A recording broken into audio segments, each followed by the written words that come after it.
نماز ایک واحد حکم ہے جسے اللہ نے آسمان سے وحی کے ذریعے نہیں اتارا، بلکہ اپنے نبی کو آسمان پر بلا کر تحفے میں دیا۔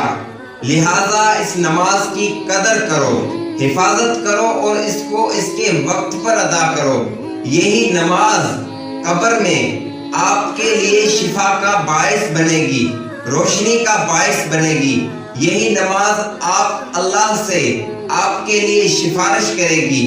لہذا نماز کی قدر کرو، نماز کی حفاظت کرو، اللہ سے نماز پڑھنے کی توفیق مانگا کرو۔ اللہ کی فرما برداری کرو گے تو اللہ کی رحمت پاؤ گے، سچ بولو گے تو سچے لوگ پاؤ گے، وقت کی قدر کرو گے تو کامیابی پاؤ گے، ایمانداری سے کام کرو گے تو اپنے مال میں برکت پاؤ گے، لوگوں کو اللہ کے کلام سے نصیحت کرو گے تو اللہ سے عمل کرنے کی توفیق پاؤ گے، یہ دنیا چاہو گے تو یہ دنیا پاؤ گے، وہ دنیا چاہو گے تو جنت پاؤ گے۔